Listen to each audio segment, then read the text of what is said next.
niggas ain't. You niggas ain't got no chance. Remember, it was just me and my mans. Giving up one part of my plans. Real niggas see all of my stands. Sit down, you the type of can't stand. Welcome to another episode of Wrestling the Rap Game. It feels good to be back.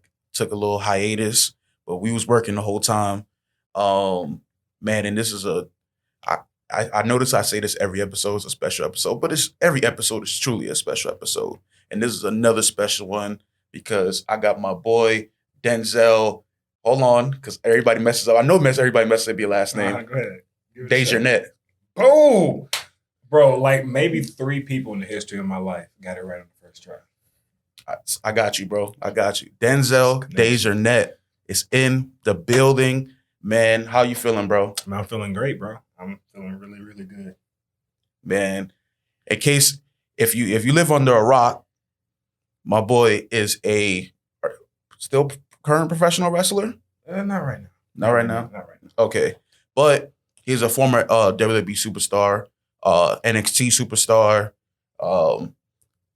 No, we'll get into it, but he had a couple matches on the main roster. Oh yeah, I was everywhere. So how's life, man? We can get into the personal real quick. Okay, I mean, life is good, man. Life outside of wrestling has been different. Mm-hmm. It's been an adjustment process, but I'm still here. Yeah, I'm still standing. Facts. Yeah, but this transition's been pretty tough. I'm not even gonna lie to you, but I'm still here. I'm still figuring out different things and different steps every day. So, man, I can't complain, bro. I'm 6 feet above ground and not 6 feet under. So that's a fact, man. Amen to that. Amen. Still not a fitness guy? I'm not a fitness guy. I'm not a fitness guy. Never been a fitness guy. Not a fitness guy. Professional wrestler, but not a fitness guy. So let me tell you what I mean by that when I say I'm not a fitness guy. So a lot of people who are in shape, like I'm aware I'm in shape. I'm aware that I'm fit. But a lot of people, they want to post their workouts and that's their identity. That's what I'm saying. I'm not a fit. And, if somebody asks me, hey, man, can you be my personal trainer? I can't. Because, honestly, it's a mixture of genetics. Mm-hmm. Working out for sure, but I do what works for me. I don't really know what works for other people. Got you. That's why I say I'm not a fitness guy. I don't want to, and I don't want my identity on the internet. Yes, I do post workout videos, but I'm not going to be like, yeah, I do this. I want to have a different presence on social media. What that presence is, still don't know. I'm having fun with it because Instagram's changing and I'm evolving in life as well. Mm-hmm. But I don't want to be the fitness guy. I let the people with the ripped up abs have that. I have what I like to call average abs. Got you. I got one ab, so. Hey. No, they're there. Yeah. They're there. They just hide it, man. Yeah, they're shy. Yeah. They're shy. A man, North Carolina, Winston-Salem. Mm-hmm. I got that. See, I'm sure people miss the pronunciation. Not Winston-Salem. Oh, okay. Hey, but you still get Dejournette, bro. Okay, I got you. I showed when I was going over the my notes for the episode. I showed my boy the notes, and he said Denzel Dejournette. Dejournette. Sorry, he said Denzel Dejournette, and I was like, no, it's Dejournette, and he goes, but it looks like Dejournette. It's a little French, Yeah, I got you. Am I French? Nah. Okay. It's a little French. Got you. I think it was a slave name, but it's a cool name. I got you. Sad, but damn. Yeah, I got to find the silver lining in the cloud. Yeah. You were previously amateur wrestler. Collegiate wrestler. Collegiate, sorry. I always hate when people say amateur because amateur just mean that you wasn't getting paid. Gotcha. And amateur has such a negative connotation to it. It just means that you're not good at what you do. And I was pretty good at what I did. Yeah. I believe your record in high school was, I was impressed when I looked this up, bro. It was, sorry, y'all. See, this is what happened. 27-8 in high school.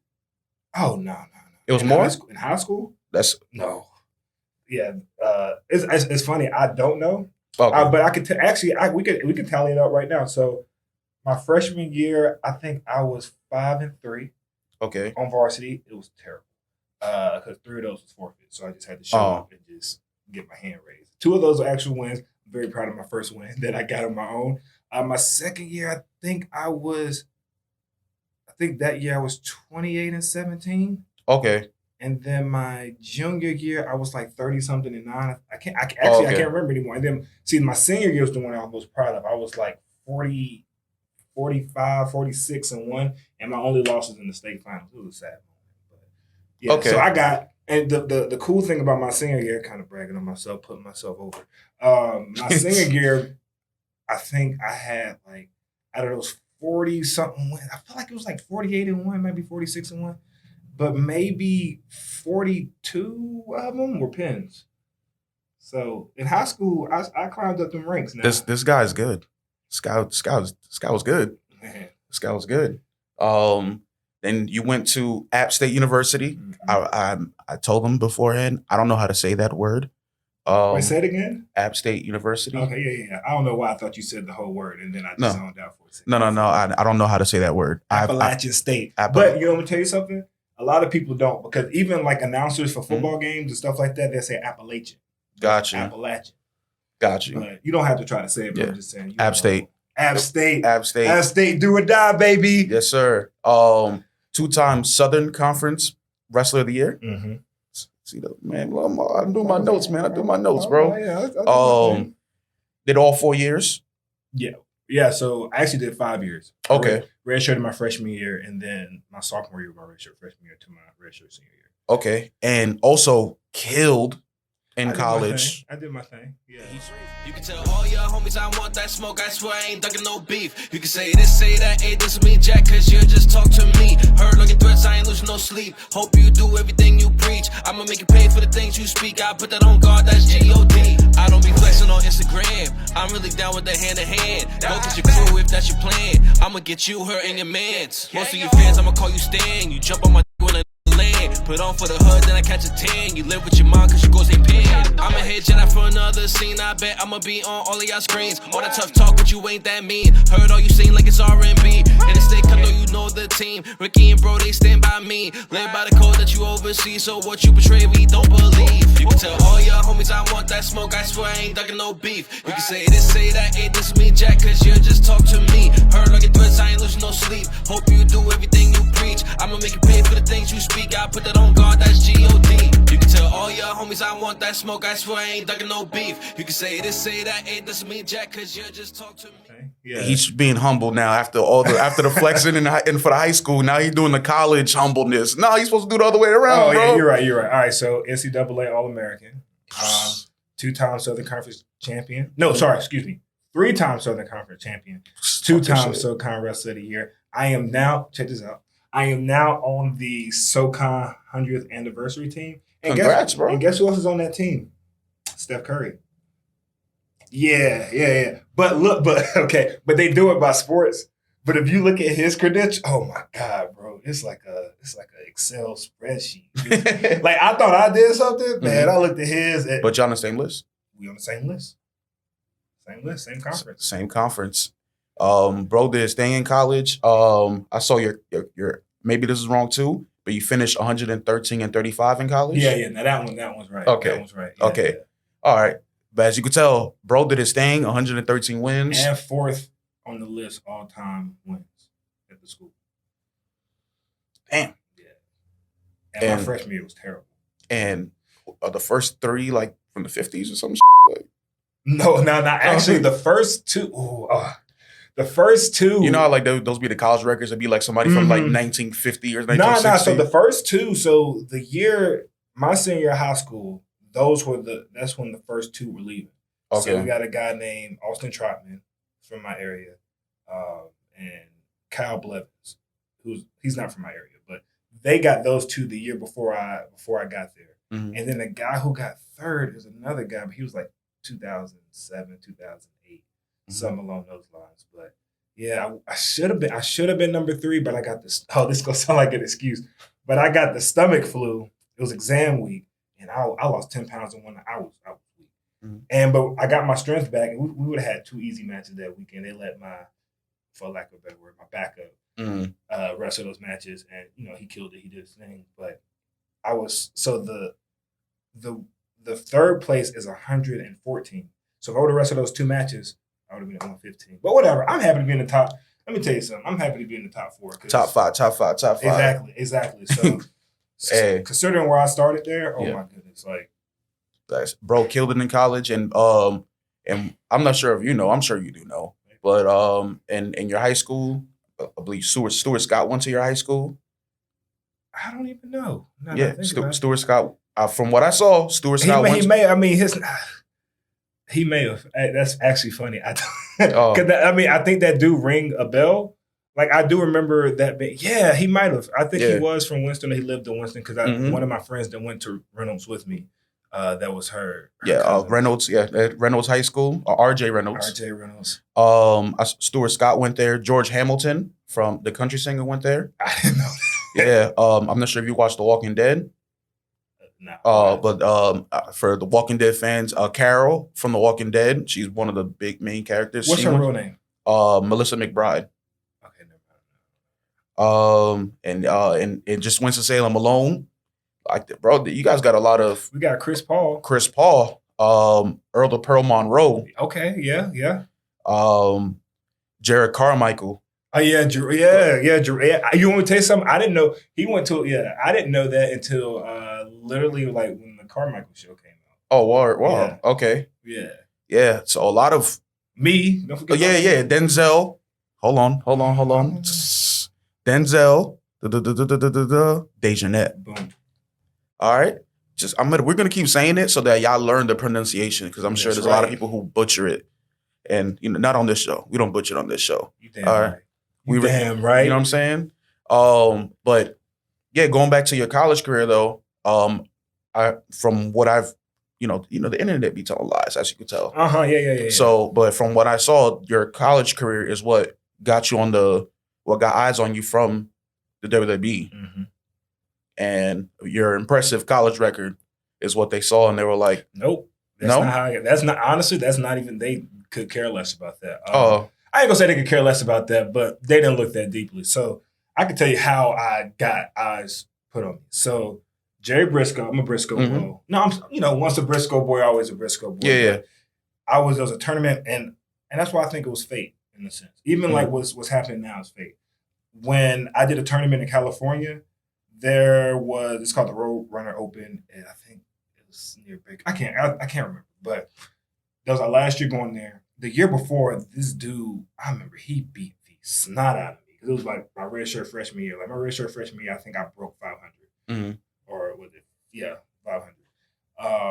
So I got whooped by him. But this year it was weird because I had a switch, and I might go off on a tangent, so I apologize. No, you good. But a switch went off. Like, this is weird. I don't know if this is a normal thing. I really don't. But I remember that year I used to have anxiety going in the tournament. It's not necessarily like crippling anxiety, but I used to be like, man, like, I know I'm going to lose. I'm just wondering where. Like, I had that fear of losing. But that was the year that I was just like, I don't care if I want to lose. Like, I took it as I know I'm going to lose at some point because I still didn't believe in my abilities. It's all about when and where. I'm not going to worry about that. I'm going to go out there and just do what I do. Mm-hmm. And it turned out that it took a while for me to take a loss. But at that tournament, I remember it was a match that I had right before the guy he beat me 16-40 year before. And I had like a flashback, man. I might have nightmares, but I came out on top of that one. But before I had that match, I remember kind of, man, not really nervous, but that was just the year that I was looking good. I was looking brolic. I mean, we got a new strength coach and everything, but I remember Jerry Briscoe saw me when I went to the concourse area. It was like in their gym, but it was kind of like a stadium type thing, arena. I don't know. And I remember he said, "Hey, are you the guy from App State that just wrestled?" And I had an App State shirt on, all that stuff, but whatever. Yeah. I was just like, yeah. He was like, "Did you just wrestle on this mat or whatever?" I said, "Yeah." He pulled out his card.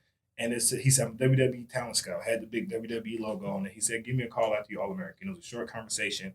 And then from then, I took that to heart. So it took me actually 2 more years to All-American, which was my senior year. Mm-hmm. And I gave him a call. And that's what kind of got me in the door for the tryout. Word, man. I mean, regardless of what, you know what I mean? You being as dominant as you were in your college career, you know, which I know a lot of NCAA guys end up in WWE. Like, I remember there was Jack Swagger was another one. Mm-hmm. He was All-American in Oklahoma. Mm-hmm. Brock, Sean Benjamin. That's my guy. I love Sean. He just seems like a very nice guy. Yeah, but it's one of them guys that you can't mess with, and I love that. Like he's a nice guy, but it's just like Okay. Especially me coming from his background. Yeah. Charlie Haas is another one. You know, I think even now with Chad Gable, what's Otis? Yeah, big Otis, big O. You know, another amateur. Collegiate wrestler. Hey man, I'm glad you corrected. Yeah. I was like, oh. But Chad Gable actually wasn't a collegiate wrestler. He didn't go to college for it. He did Olympic Training Center. Oh, immediately right after.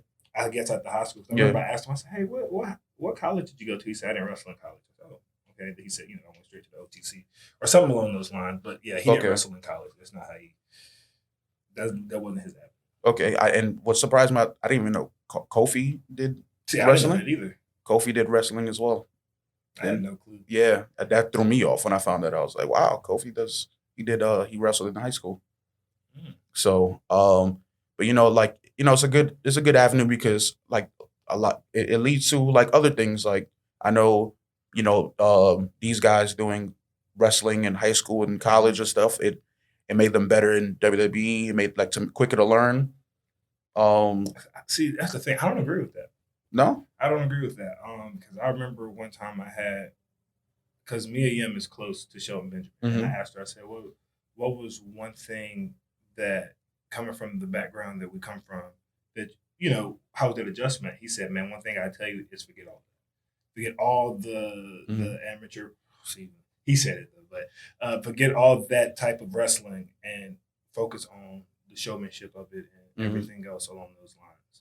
But it helps, but it's also different because it's just certain things like in professional wrestling, you want to be big. You want to be tall. And the wrestling I came from, you want to be low. Low man wins. Like in athletics, when you're trying to get leverage on somebody, especially in a lockup or something like that, you trying to be low. You want to have a strong base because if you standing straight up and unless you stagger, but even then, if I push you, you're more likely to go back. But if I lower my stance and get in a power position, then you push me, I'm not going back. Unless you just overpowered. But I'm sure it helps with like, I'm technically you guys probably like, you guys are taking bumps and and you guys are used to the the training, of like the lifting and all that stuff. That type of stuff, but I agree with that as far as like the training because you guys need to be strong enough to lift these for sure. For sure. That is 100% true. You gotta be strong. Because imagine you coming into you pull it up on the mat and you see a dude the size of Brock Lesnar. I hope you're hitting them weights. Oh yeah, that's true. That's true. Or you got a technique or some type of strategy. Because somebody like Brock, I don't think you outlifted Brock. No. So, but you need to be able to pick him up. Yeah, you got to be able to pick him up or be able to maneuver around him. So yeah. So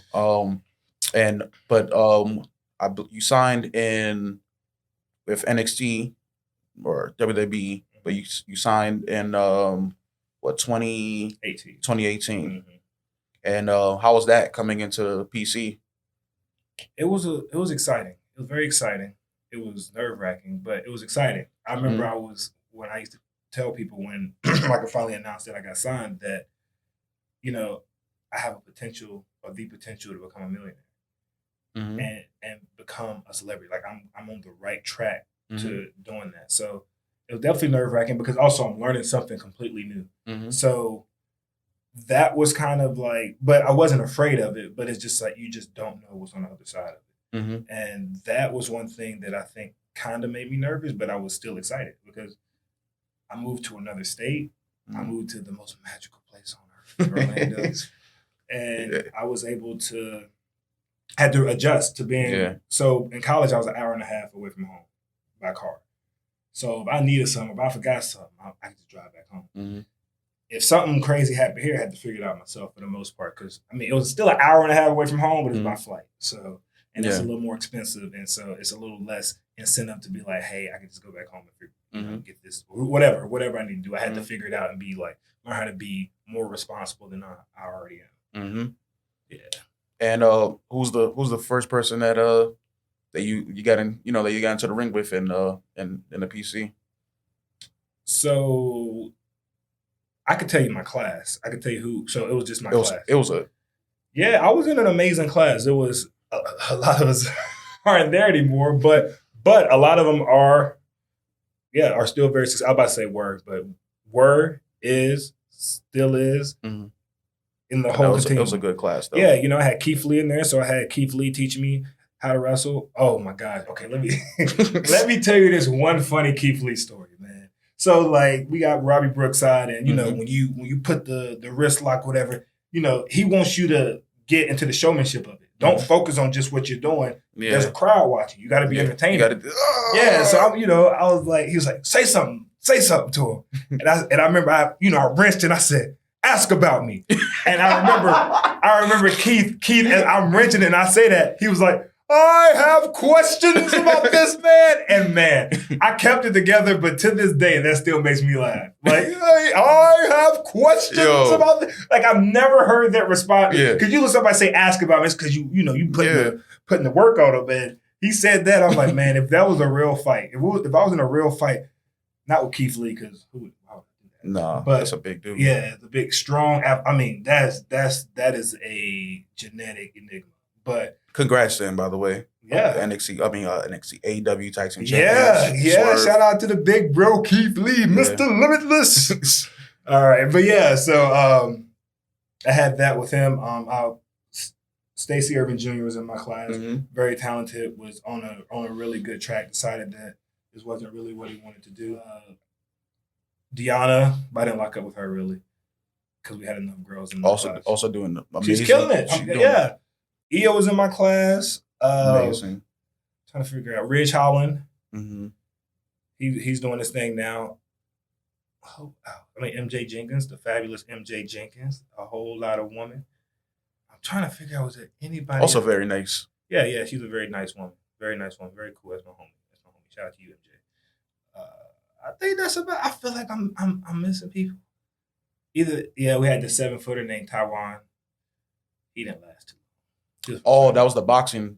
He was a boxer. Yeah. I saw he packed it up quick. Yeah, I think he ended up. I don't think he necessarily quit. I think he just kind of got released. He wasn't like there as far as like wanting. I don't know if he missed home because he was from China. So he wasn't all the way there as far as like commitment. 7-foot boxer. Yeah, his reach is probably. Oh yeah, it was crazy. I would have gave him the work still. You had to take him to the mat. Yeah. I definitely would not be going toe to toe with him. Like I would have to, like he would hit me from the next door. Yeah, I bet. Yeah, but no, I'm just joking, man. He was a cool guy. Okay. So, and then I know you wrestled a couple matches on NXT. You did the breakout tournament. A qualifier with Joe Gacy before Joe Gacy, who Joe Gacy is today. I think he had the long hair still. Yeah, he's doing great with his character, by the way, too. Yeah. He's him and I think he's with Grizzled Young Veterans now. Yeah. And he's UK guys. Grizzled Young Veterans. Shoot, I gotta make sure I get away from the mic. Don't want to get spit on the mic. But yeah. No, they're doing their thing though. They're doing their thing. Yeah, of course. But yeah, you did the qualifier with Joe Gacy. During the pandemic, had a match with Seth Rollins first. Yeah. And then you wrestled Bobby Lashley. Yeah. You smacked Bobby Lashley. And right now, he's doing exactly that in the ring. He's taking this guy to the woodshed. The ability shown by Dejournette. And mistakes were made tonight. I did. I'm gonna say this about the Bobby Lashley match. So he kept saying, like he want, like I put to slap him hard, like for, and I thought I did, bro.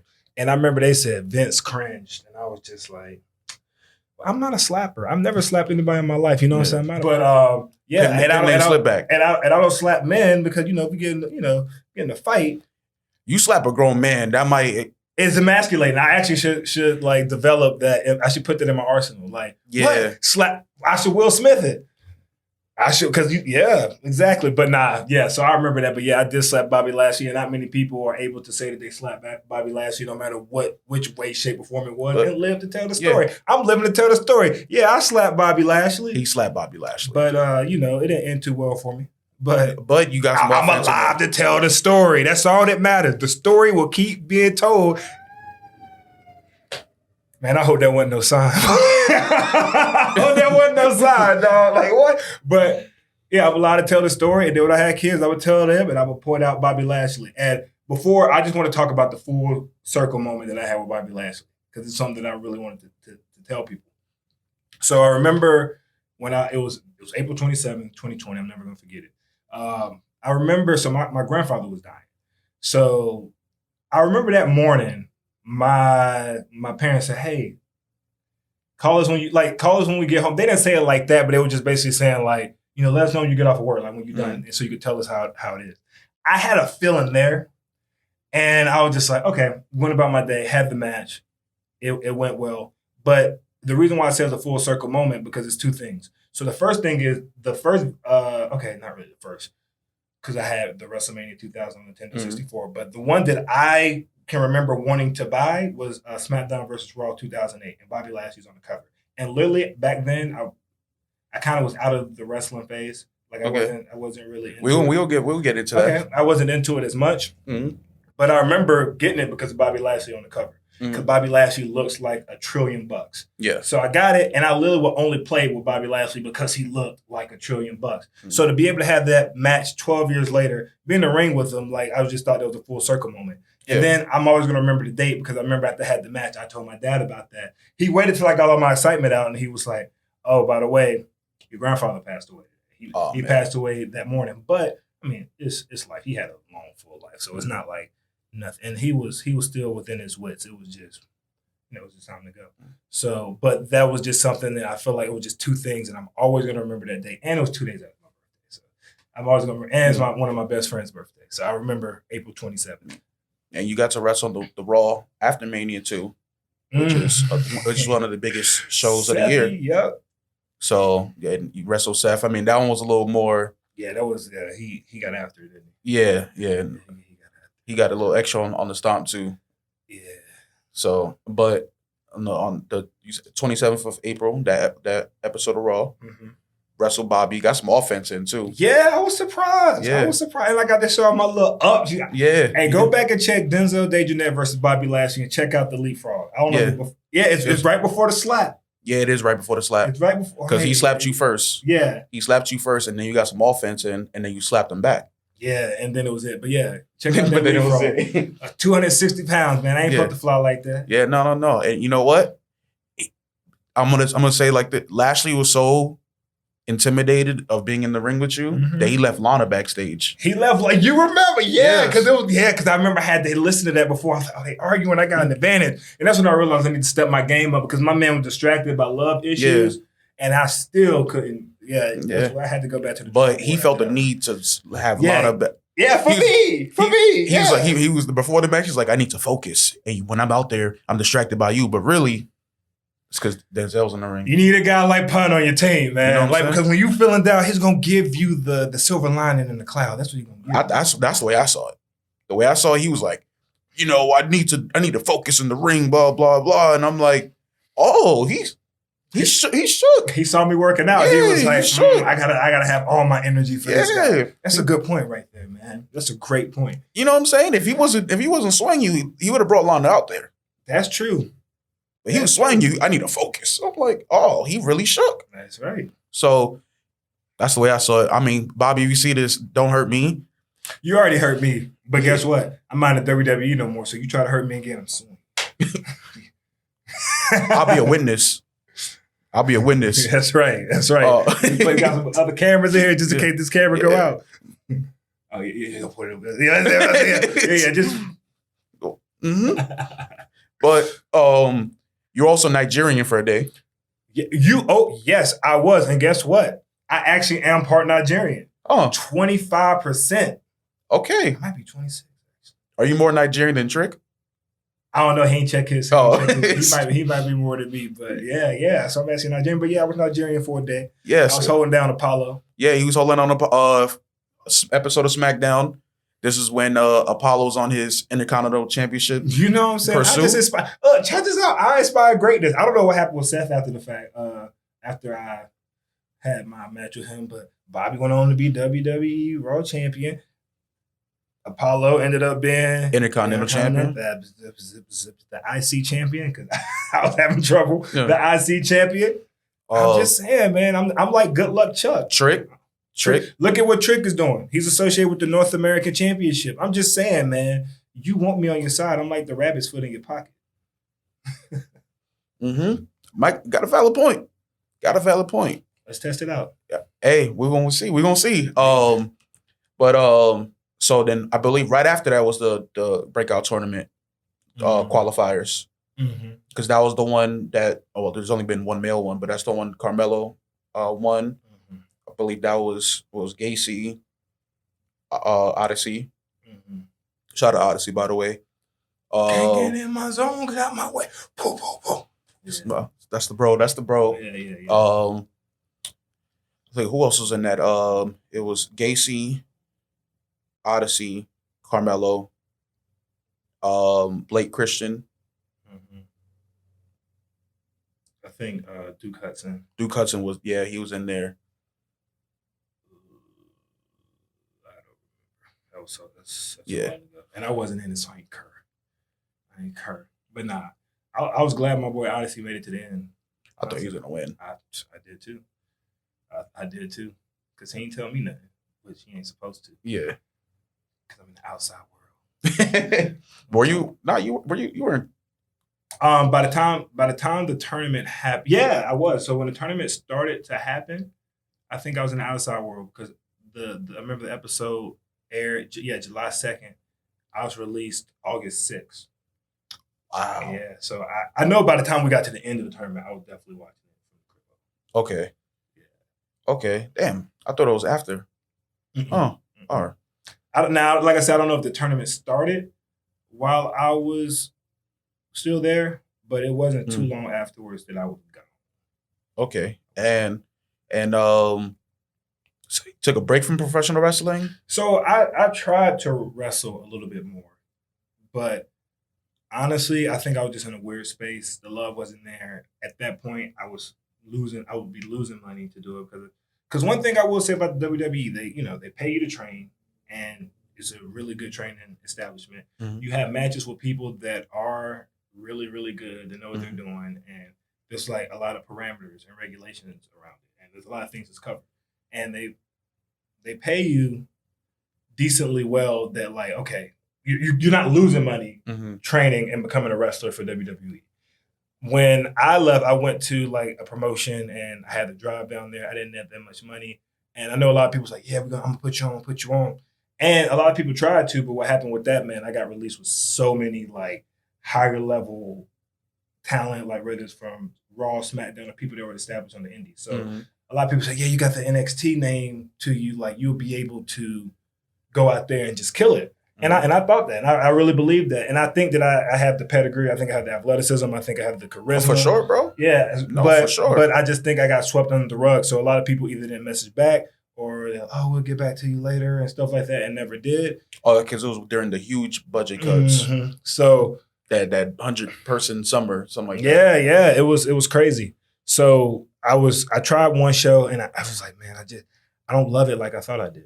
And it was an honest thing, because if you love it, you definitely would risk losing money. But at the end of the day, I'm down here in Florida by myself, so I can't afford to lose too much money, because then I'll have to go back to North Carolina or be homeless or something like that. So I got to look out for me. I'm a 28-year-old man. Like I can't look back. I got to keep moving forward. And I realized I don't love it enough to put myself through the constant stress and the politics of what will come with being on the indies and things of that nature, and people trying to take advantage of me because it's certain things I don't know. There's certain things that I learned, but I learned it in a business area. And I have people that I believe that I could trust in WWE, because at the end of the day, it's their money too. They're there's an agent I can go to like, hey man, this don't sound right. Okay, blah blah blah blah.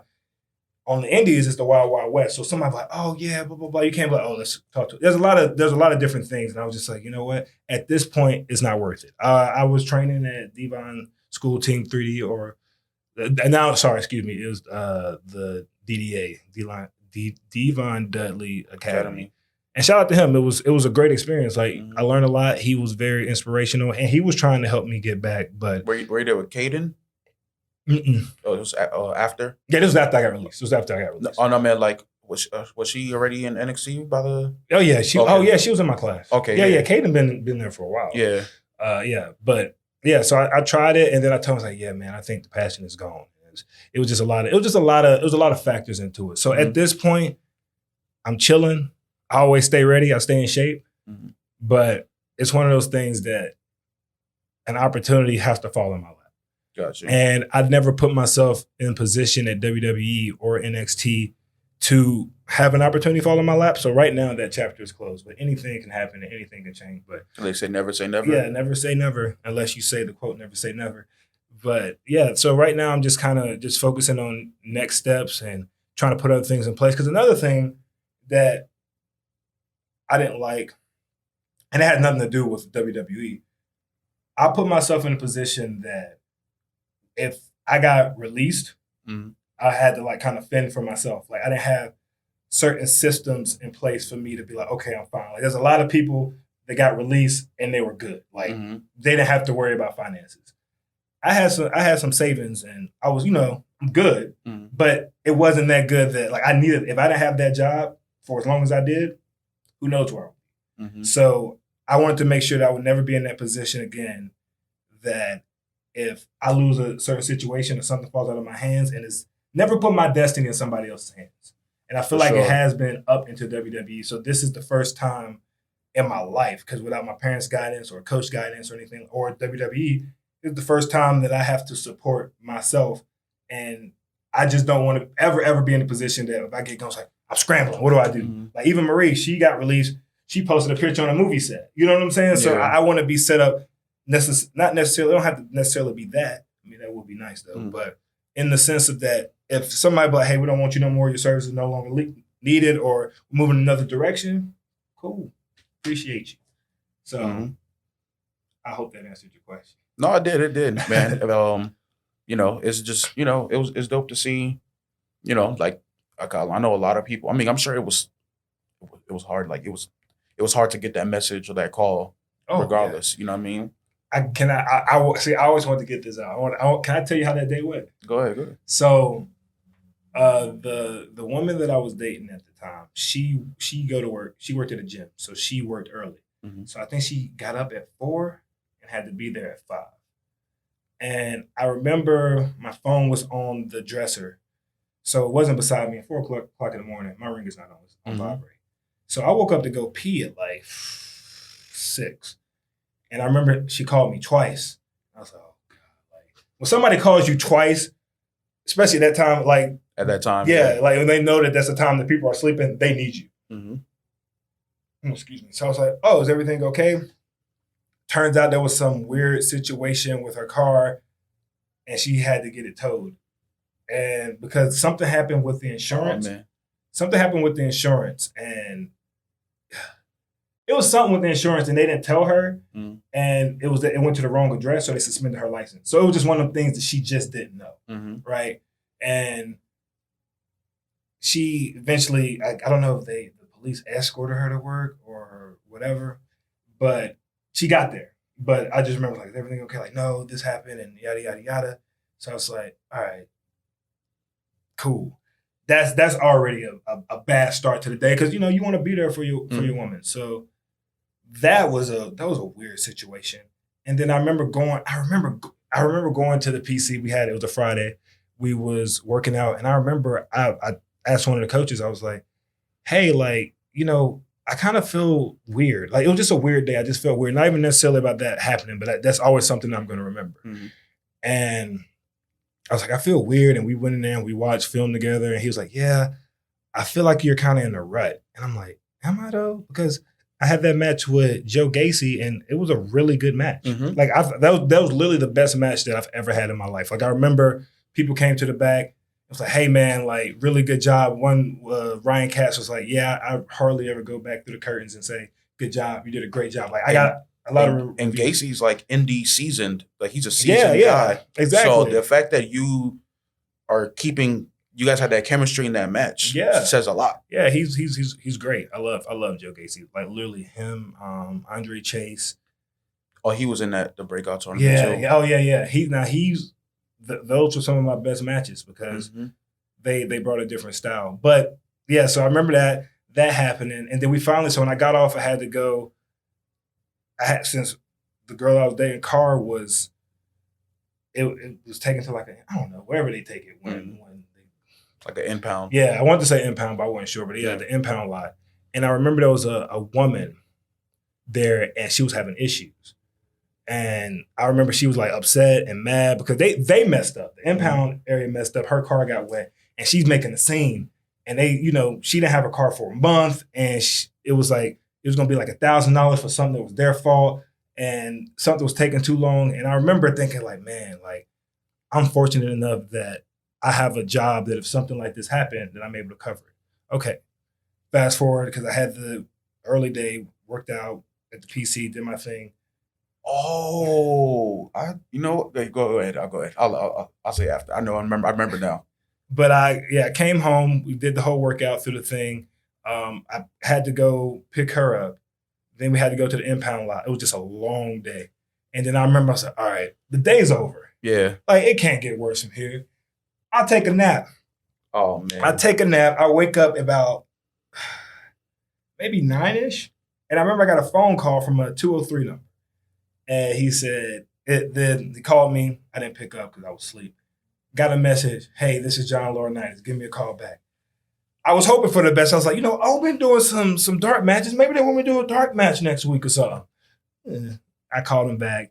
I called the head coach because, well, hey, this ain't what I think it is. He said, I'm afraid it is. Because people got really, but I was still hopeful. Mm-hmm. And then, because my name wasn't on the list. Mm-hmm. Oddly enough, my name wasn't on that list. So called him back and he gave me the whole, Did he say the future endeavors line? Mm-mm. Okay. So my call was a little different. My call was, hey, budget cuts, let us know what you're doing a year type deal. Like, we're open to having you come back. He used the word rut. So I was like, okay, that probably was from the notes because how would he know? He was so busy with main roster. So this is before he took that new role or when he took it. And the last match that you could have possibly seen was my best match. And I know you're not watching like the PC live. So, I mean, that happened. And I just remember like being like upset. But then I made a joke out of it because I was like, me being the competitor that I am, my girl was like, I had a bad day. I said, oh no, I do you one better. I'm gonna have a worse day than you, girl. But yeah, that was a weird day, man. Like that's a day that I'll never forget as long as I'm mentally capable. Now, I remember now because you said it was a Friday. Was that with Bronson Reed got? Oh, what's it? Bronson? Yeah. Bronson. He got cut that day too. Mm-hmm. That was the biggest one on the list. That was because they had SmackDown in Tampa that day. Because I remember leaving the show and seeing all that. I saw Bronson got cut. I think you had cut, and I feel those other. See, but the thing, that's the weird thing. I was not on that list at all. Because I remember somebody texted me. It was Cass. He was like, hey, I don't know if they sent out a list before or they sent it out when it happened. He was like, yeah, you was on that list. So I was like, damn. So they really didn't like me. They had to double dip. They had to be like, then yeah. There's already a Denzel in show business. Get him out. There's already a Denzel in show business. Yo. Oh man. But yeah, that was a weird day. Yeah. I remember too. When did you stop becoming Desmond Troy? What do you mean when did I stop becoming Desmond Troy? Because when you were when you did the Raw and SmackDown, you wrestled. I mean, yeah, when you did the two Raws with Seth and Bobby, you wrestled under your real name. Did I? Yeah. Oh, I didn't know. Yeah, and then are you sure? Yeah. Oh, okay. Well, I was Desmond Troy last. Nah, I feel like I was Desmond Troy in 2021. Okay. No, it was definitely I was Desmond Troy. Yeah, because I didn't become Desmond Troy. I remember till I had a match with, I think it was Tommaso Ciampa. Flex. It wasn't a flex. It was a bad match? No, it wasn't a bad match, but I'm saying it wasn't really a flex because it was just like for him. You know what I'm saying? It was like the same match as the Seth Rollins. Now, as far as the name value, yeah, but Not a lot of people say that. So I'm very grateful for that, but it's also there's a point that you kind of want to show what you can do. Mm-hmm. Because usually when you have matches, when you have matches and you have those type of squash matches, that's usually a payoff. Like everybody does this. Mm-hmm. I know, which is true. That is true, and that's what I'm saying. I'm appreciative of that. But usually they go on to kind of show what they can do. Yeah, and I feel like it took guys like Gargano like years. I remember, I think he wrestled MVP on a random SmackDown. He was the heavyweight champion of some European country or whatever like that. So.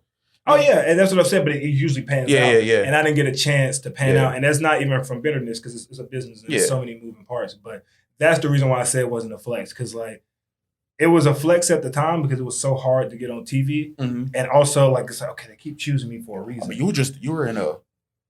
There was a lot of. You guys had a lot of. This is still black and gold NXT. Yeah, no, that was hard, and being on TV. Back then, and that's nothing against the new NXT 2.0, but because I think they're doing what they're supposed to do. I almost said something that I would have had to cut out. I almost said something you would have had to cut out, to be honest. I would have had to cut out? I would have had to cut out. Oh, hey, it was a good media training. Yeah, because I was going to say something. I'm like, if you were, you know what I mean? I can say that because you were there in the black and gold for a minute. You were there for a while. 3 years. I feel like it may have been tougher then. Oh, for sure.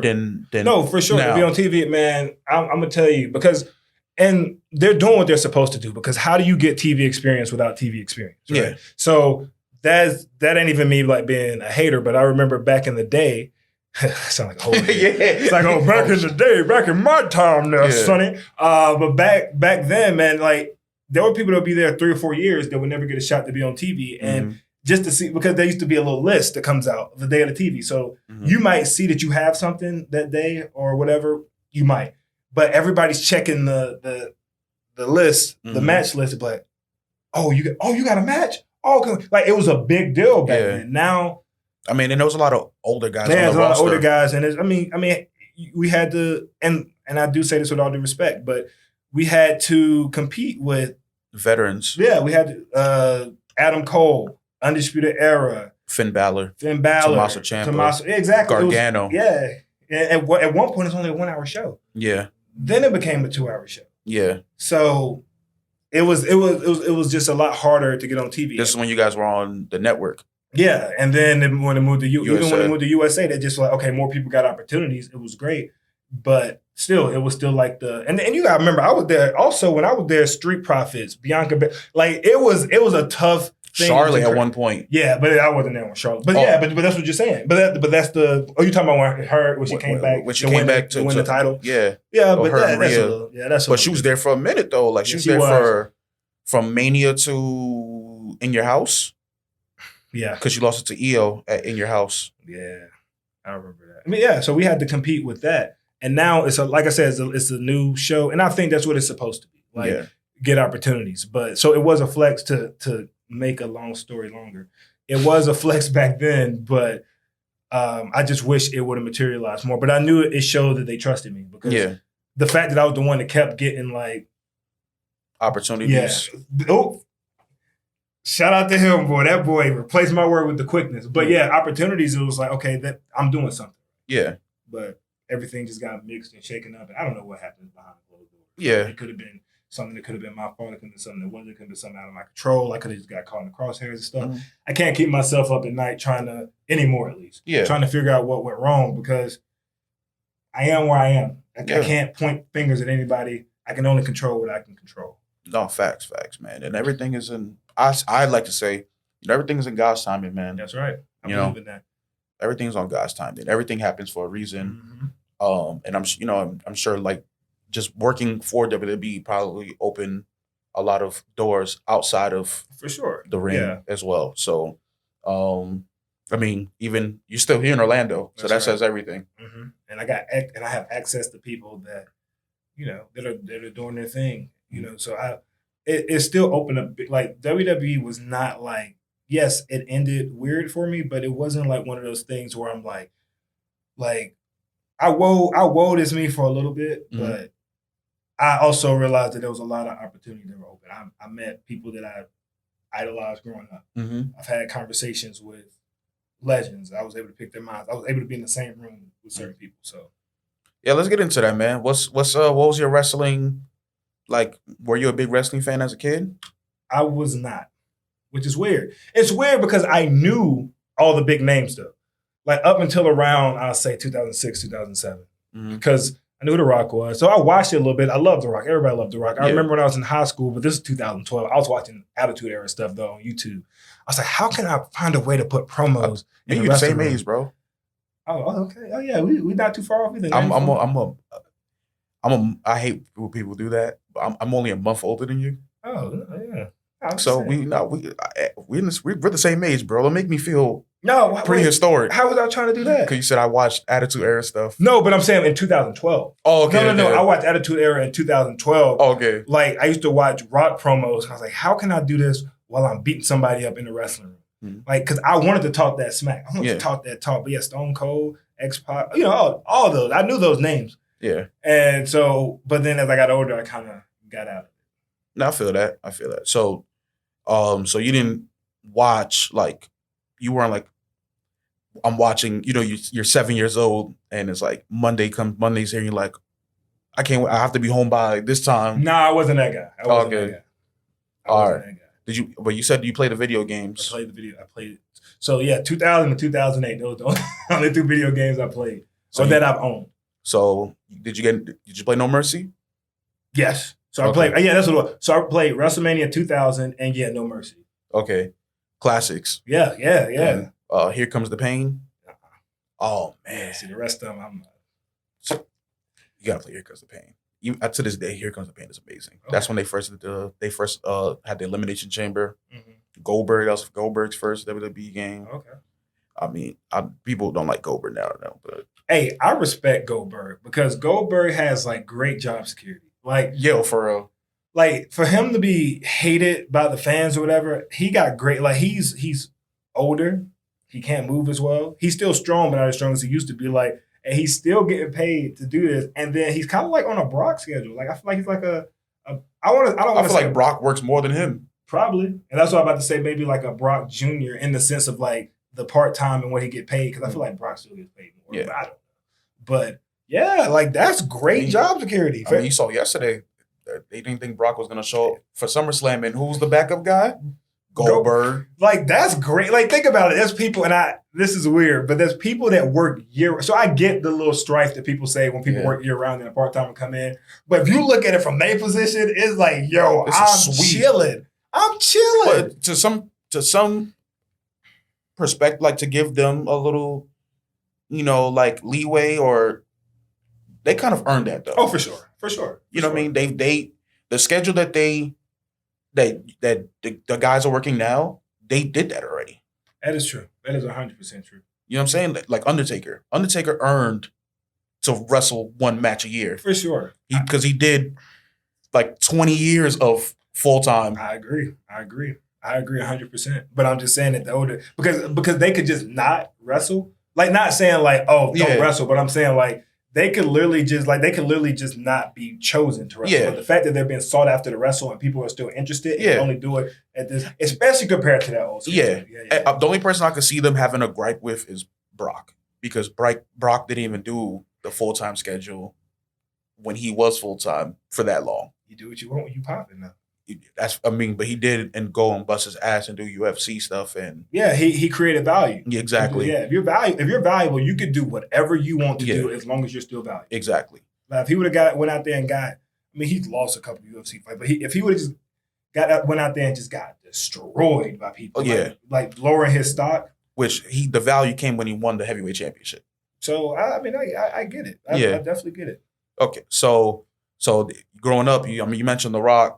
Mm-hmm. Stone Cold, X-Pac, are those like your top 5 like ever? What's your wrestling top 5? All right, this is gonna sound very like commercial. Okay. But let's see. Let's get into it. So I will say Rock, Stone Cold, and there's no particular order. Mm-hmm. Eddie Guerrero is definitely up there, man. Like Mhm. I like that he embodied it all. He can work any style. So shit, he might be my number 1 actually, because like he I'm can mad at embody any style. He was very charismatic. Very charismatic. He was good. He was reliable as a heel and as a face. Yes, have great moments. Like the moments that he created. Mm-hmm. Like I watched him a lot. Shelton Benjamin, I'm putting him up there. I feel like, I mean, he got longevity, so he did get the due. But I still feel like even with the longevity, I feel like he didn't get what he deserved. No, like that is a specimen of a man. Like, he was supposed to be the guy. Yeah. Even if there was going to be like a short term reign, he deserved a shot at the title, at the big belt. Yeah, for sure. And number 5, well, like I said, no in particular order, except for Eddie. I put him 5. I say Brock. Okay. Because people, and I thought, I don't know if people actually think this, but I used to think, oh, he's just this big guy that throws everybody around. But nah, man, he actually, he knows what he's doing. Like, watching him and Eddie, like, even like just the little things, like the way that he sells, because they're like, oh, he'll sell his ass off for people. I was like, I mean, I feel like he just don't go down. But no, he just goes down when it makes sense. Mm-hmm. Or he'll sell something when it makes sense. I mean, he's had great matches with AJ, Yeah. Daniel Bryan, Eddie. Like if he I'm sure, I think it's a respect thing. For sure. If he has respect for you, he will make you look like $1 million. Exactly, and still make himself look strong. Mm-hmm. And it will, and it has to make sense for him to sell something big for you. Yeah, like if he wrestles Riddle, they ain't gonna Brock ain't gonna sell shit. I'm gonna censor that.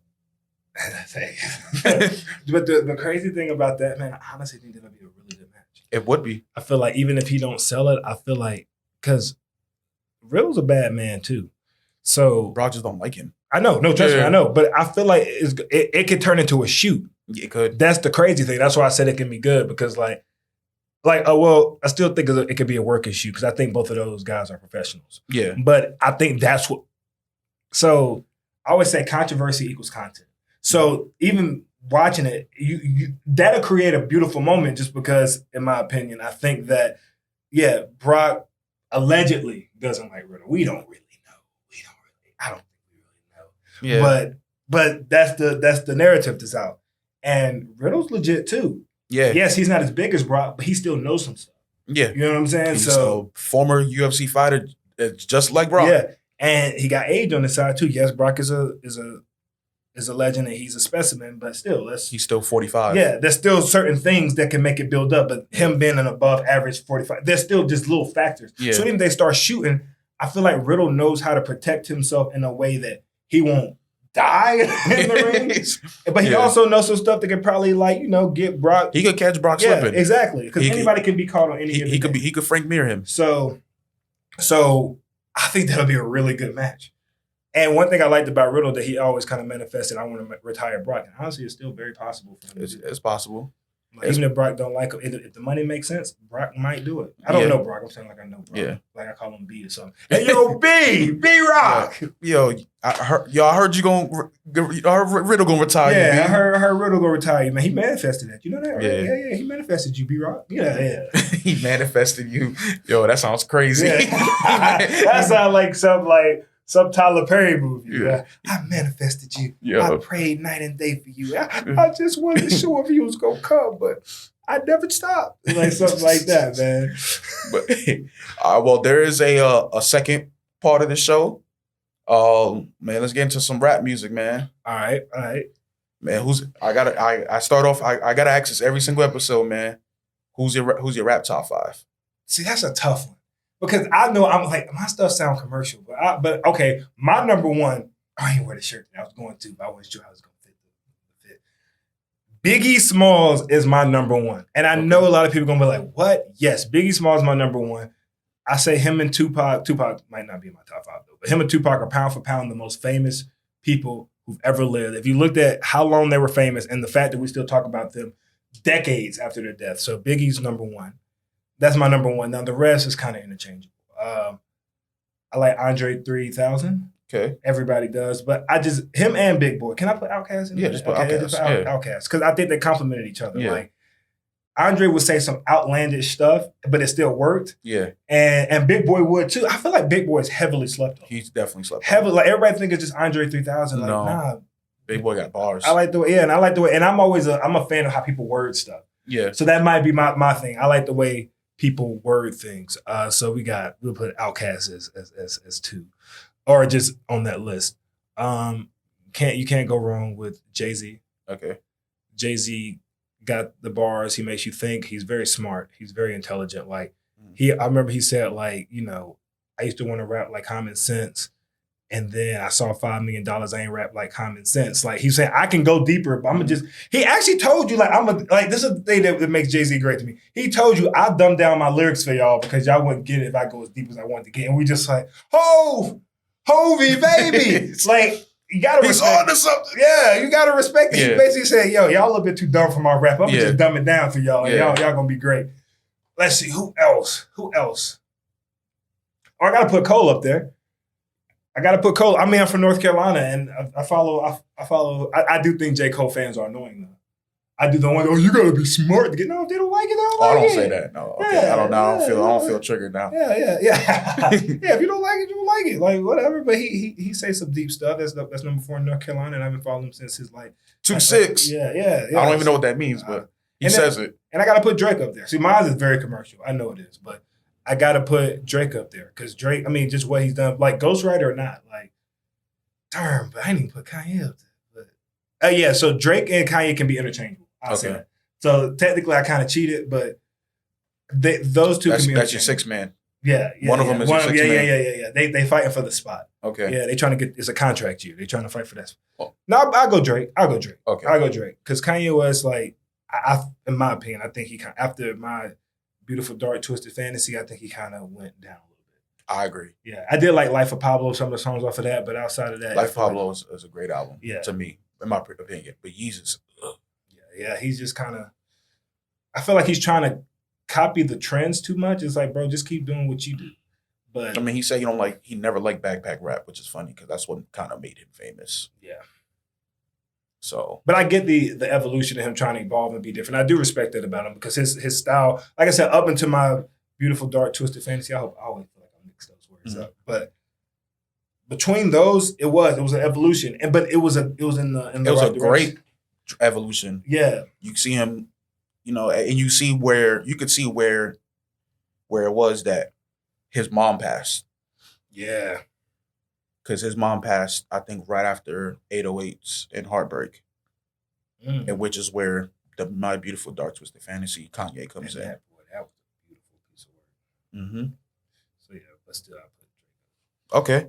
Dang, I don't know. No, whatever. And what do you listen to when you're in the gym? Who's in that playlist? Who's in your gym playlist? You know what's funny? I haven't listened to music in a good little bit when I work out because now I try to listen to like audiobooks and stuff like that. Okay. I'm trying to be a nerd or whatever. No, I'm with that. I'm trying to be a nerd because I've listened to every song that I can. But dang, now you made me want to rethink my top 5. So this is my way I'm gonna usher them people in. DMX, man. Okay. We're going to talk about DMX. I love the dichotomy of DMX. Like, DMX is say all this, F this, F that, suck my you know what. He go crazy. Disrespectful, be this, be that. Yeah. But then on the same side, he grows orchids. And then he'll make a song about, like, only I can stand the rain. Then, Lord, give me a song. Like, he has range. And it's like, we're okay with that. He shows that human beings he has, every album has, a prayer on it. Exactly. And he's a layered human being, man. Like, I love him as a person. Like, he's layered. He was comfortable showing that he was human. Exactly. And showing his imperfections. And I think that's what made him so great because he said some wild stuff that honestly, I ain't gonna say what he said, but it's some stuff that if you go looking for it, ain't on some of his popular songs. But yeah, listen to Here Comes the Boom. So you about to put that's okay though. He got his he can't get canceled. He really can't. I mean, you can't cancel now, especially. Yeah. So, but yeah, DMX, 50 Cent. I love 50 Cent. I forgot about 50 Cent for a little bit. When you say you listen to him in the gym, because You listen to What Up Gangsta? Nah, I listen to Mini Man. I listen to this guy got a bulletproof vest in the gym. Yeah. If I can't, the song Heat, cause that if I can't do it, homie, it can't be done. I was like, champagne, yeah. And then Heat, cause he be talking greasy. I love when he talking greasy, bro. Like, you don't hear me though. Yeah, man, you don't hear me though. Yeah, I'm with you. but bro. yeah, and he just had like, I don't know, he has a cool melody. He talks crazy. Jaro had a pink belt. Yeah, bro, it's crazy, man. And then he said one line. I forgot what song it was. I don't even think it was on the album. It was on a mixtape. When he said this, bro, I was like, okay, 50. Well, it's two things. I'm gonna say, anybody that knows me, when I get into these rants, they're gonna hear one of these two things. He said, I'm the type of dude to watch a movie just for the bad guy and turn it off at the end because the bad guy dies. I said, my God, Curtis, my God. And then another one, I don't condone violence. Remember that. He said, because if you was smart, you'd be shook at me. Because I get tired of looking for you, spray your mama crib and let you look for me. Because before that, he said, oh, what song was that? He said, said, yes. Okay. Before he even said that, he said, don't think you safe because you moved out the hood because your mama's still around, dog, and that ain't good. I said, bro, Curtis is a menace, and he lived to tell the story. He sure did. So yeah, those two are my main ones. I guess I'm a New York dude. They're hard. Yo, hey, me and O gonna bring you to Brooklyn, bro. Please, man. Like I'm such a Biggie fan that one time I went to California, LA, and I wanted to. This is weird, but I wanted to go to where Biggie got shot. That area as some type of motorsport type museum or whatever. I wanted to go there when WrestleMania was in New York, in Brooklyn. Mm-hmm. I didn't get a chance to go. Yeah, I feel that. I just wasn't. I was just gonna watch it on TV on my comfy couch with some Buffalo Wild Wings, which I did. And I wanted to go to the Biggie mural. So yes, please take me to Brooklyn because I think on my birth certificate, like when I was being made. Like, I'm talking about like spiritual level, like God, universe type deal. When I was typing it in. They sprinkle something. Yeah, no, when they put NC, I think they meant to put NY, but they accidentally clicked NC. Gotcha. So, like, I was born in North Carolina, but I should have been born in New York. Yeah, he was supposed to be born with some Timbs on. Right? Them construction boots, boy. Steel toe. With a Yankee fitted. Man, I'm about to give me an honorary one to say NC on it. This guy. Or the NY and then like the NYC and then have like an X over the Y or something. But I ain't gonna go to New York with that. No, don't do that. That'd be bad. I want to go to New York. And I love how New Yorkers talk, boy. Y'all can talk that's why y'all can talk the greasiest and y'all say some slick stuff, bro. Yeah. Like, I mean, look at Eddie Kingston. He's from New York. He's from New York. Is he from Brooklyn? I don't think he's from Brooklyn. He's from Yonkers. He talk greasy because he's from New York. Yeah. And O got it sometimes too. Like I think he be trying to hide it. Like it's like yo, O got it, bro. O got it. It's like a dark side of him that he don't want to really let out, but let it out, bro. Yeah, deal with your demons later, man. Get that money got for it, bro. Talking crazy. Oh, I feel like if O got that. I mean, I think every New Yorker has it in them. Yeah. It's just some people know how to tame it. Yeah, better than others. He's taming it too much, bro. Let that thing out, bro. When you get back, talk your talk, boy. Hey, give us a promo, bro. I can't. A promo about what? Yeah, you gotta give me something. And if it sucks, I will put on the spot. Remember that. No, I'm doing that as a disclaimer just in case it sucks. You're gonna wrestle Eddie Guerrero at WrestleMania for the WWE Championship. All right. That's a tough one, man. No, because I want to say stuff, but I don't have. Okay, let me see. If it's trash, it's trash. All right. Am I Desmond Troy or Denzel? Who do you feel more comfortable being? It don't matter. I just need to find out who I am before I. You Denzel. Okay. I ain't got nothing. I'm drawing blanks. Okay, hold on. Eddie stole your car. And your girl.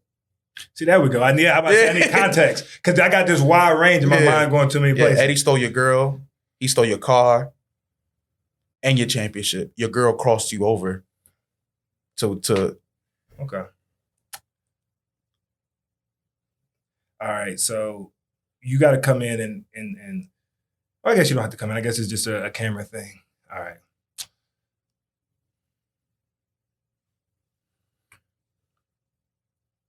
I've taken a lot of losses in life. Time after time again. Lost my best friend. I've lost opportunities. Damn near lost my life. But they say bad things happen in threes. But usually good things happen after that. Eddie Guerrero, you stole my girl, you stole my car, and that WWE championship. Now I don't give a damn about that girl. That girl's bad news anyway. She want the next whatever. She want the next big superstar, not knowing that it's me. My car, I can get another one. But that championship, that's something that meant a lot to me. That championship is embodiment of who I am. I don't scratch and claw and beg and plead to get what I want. No, I just take it.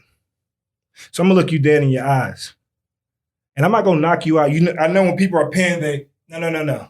As I pin you and your shoulders aren't able to move from that mat, I want you to see the demon that took you out.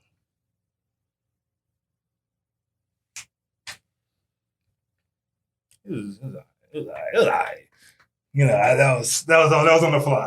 That was on the fly. So, but I just want to see if you had the New York in you, bro. Oh no, that wasn't New York. That wasn't New York. Like Eddie Kingston said, like I tried to drown my demons, but my demons can swim. I was like, bro, that's a bar. Yeah. So that was me having fun. Now it's weird. If we joke like without doing little impressions and stuff or just joking around, I could do something like that. But somebody, hey, do this. It's kind of tough because it's like it's pressure, and you're trying to think of something cool and clever to say. Because sometimes a great promo ain't necessarily the most clever thing that you could say. It's just about emotion and stuff like that. So believing it. Yeah, I mean, I believed it, but I didn't believe it because there's so many factors that I'm not in WWE no more. I got a car. I love my car. I ain't got no girl. I ain't got no girl for you to steal, dog. It's like so it ain't really as much emotion behind it. But I mean, that was just something that I would say. Like, I'll tell you later. I'll give you a line that I would have used because I watch, and so it's crazy. So I'll watch. So I do practice promos still because I just sometimes want to see if I still got it. So like I will listen to something or I'll watch. If I watch NXT, WWE, SmackDown, Raw, whatever, I would listen to the question that they say, and then I'll try to give a response based on the person and all that stuff. So, is there art to it? Like, not like art. Is there like do you have your own method to? My method to doing a promo, honestly, is so I'll say this because a lot of people like.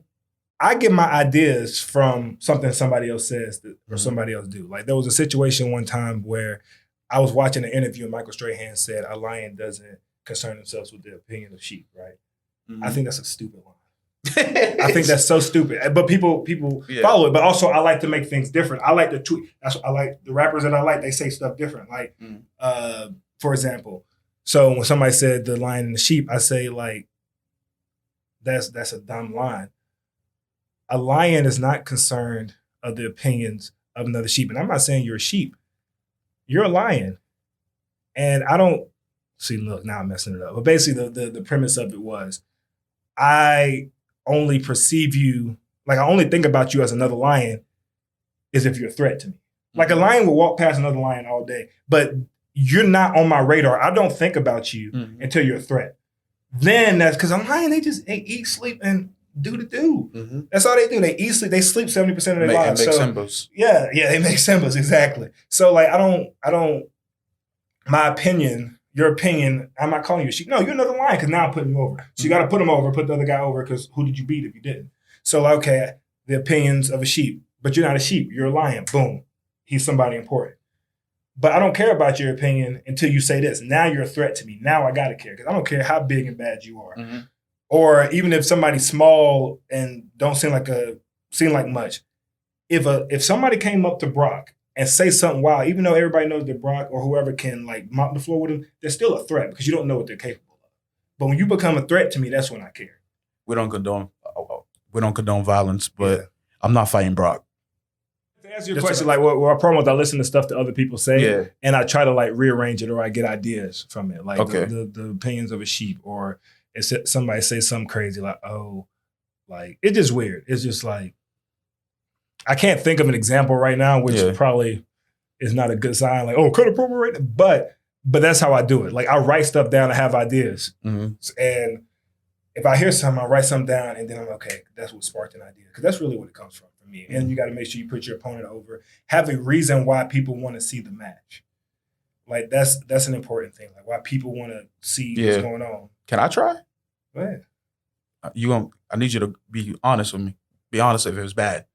I mean, mine wasn't that great just now, so. But if it's bad, I got you. If it's bad, I'm gonna cut it out. No. No, but I feel like there's no such thing as a bad promo, because even like really good. No. Okay, you're right. There's been some bad promos. There's. Love Owen Hart, but him saying I'm gonna knock your leg out from under your leg. Sometimes you're in the moment. If you say it with your chest sometimes and don't seem like you're trying to force it out, if you just say it, sometimes people will skip over it. That not with Owen Hart. Owen Hart has been he's been gone for about 23 years now, and people are still talking about making fun of the fact that he said kick your leg out from under your leg. I get what he was saying, sort of. And that thing that was 94. I see you. 20. Wait, bro, what's up with your math, bro? Oh, you said he's been gone for 20 years. Yeah. Okay, I was tripping. I was like, I'm about to say, I know 94, how many years from 94 is now. No. You should too. Yes. I was like, you think you're 23, dog? No. I wish. No. We keep moving forward. I mean, but let me go ahead. Let me get into it. I should have warmed up my vocal. Let me who do I dislike? Oh, not that I dislike. Yep, no. Now we know whoever you choose. You don't. No. I don't dislike him. He's very good at his job. Let me just say, I'm gonna say it like that. He's a great heel. Great heel. Because I get it. I get why people dislike him.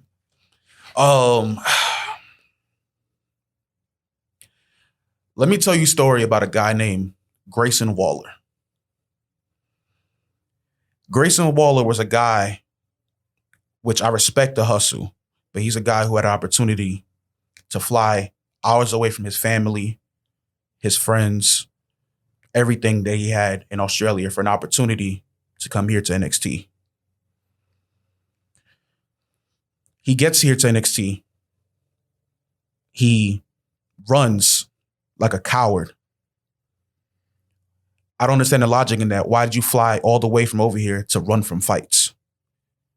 If I'm sacrificing all of that, I'm bringing the fight to you.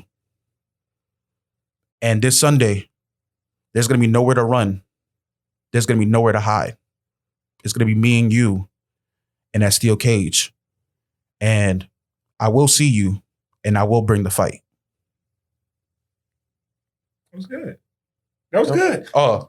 It was. So the part that I like is you flew to run. Like that I don't know if you did that on purpose, but that transition is cool. Okay. So yeah, I like it. Yeah. Let's see. Like, yeah. Because also what makes a great promo too is context and story.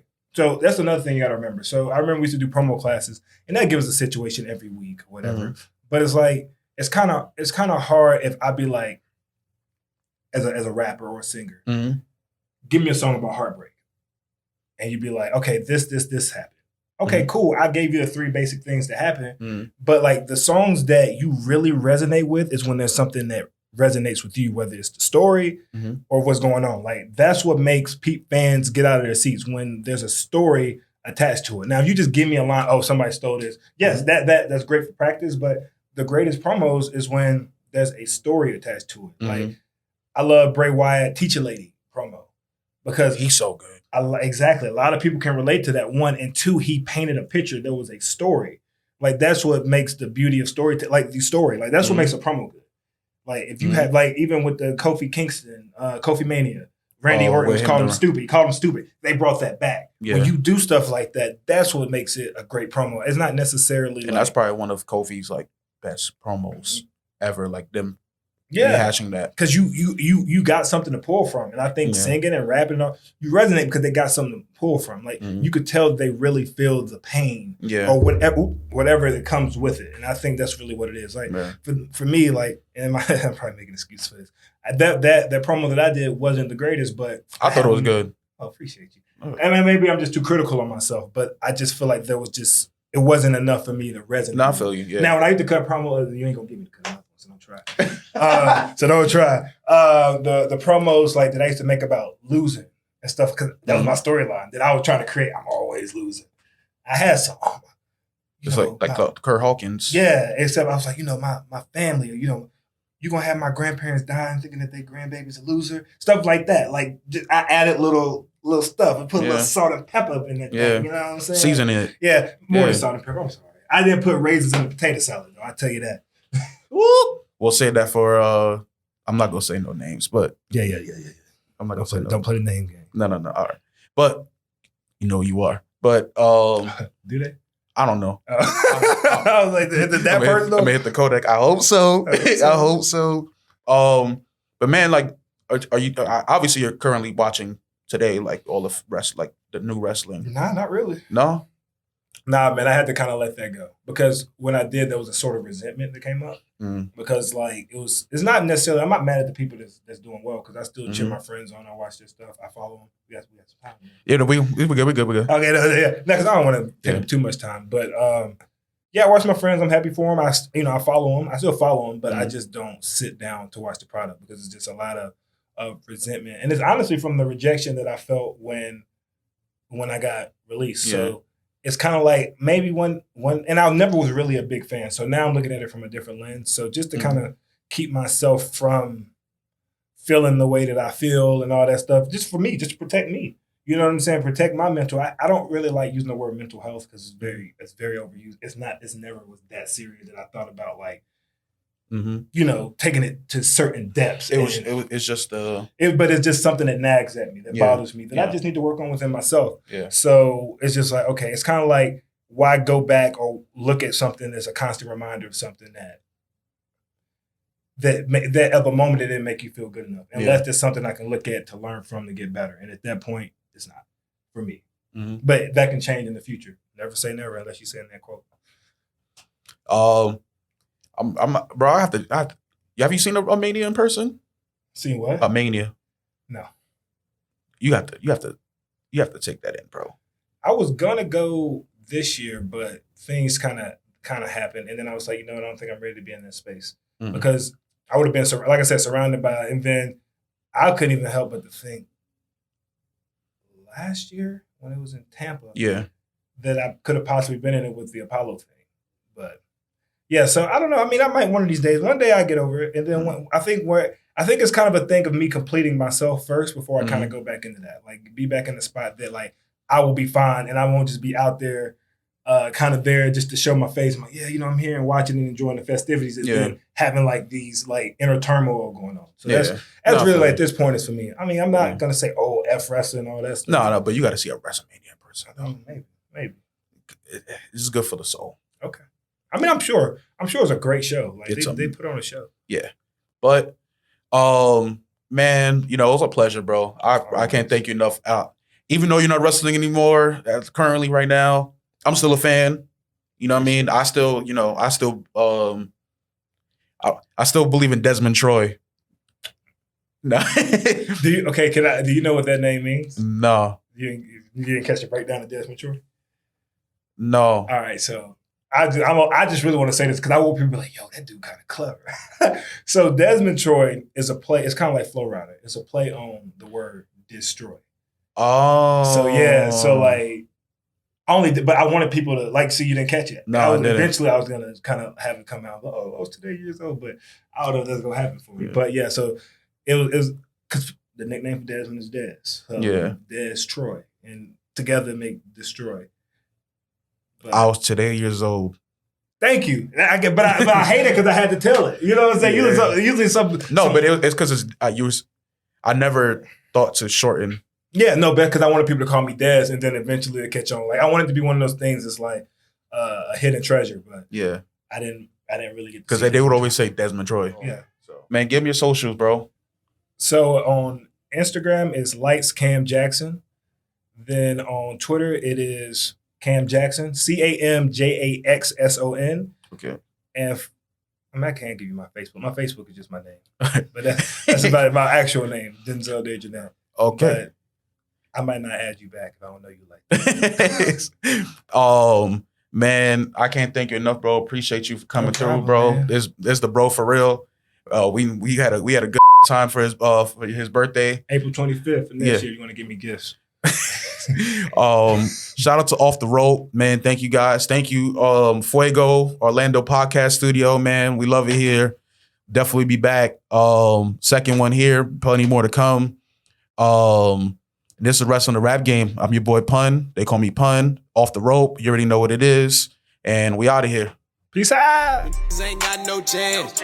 You ain't got no chance. Told back up till I got my money back up. That's what you call a backup plan. Give a damn if that's a man. She so fine, gotta cancel your plans. That fact gotta take my chance. Bending over, baby, widen your stance. That shit moving.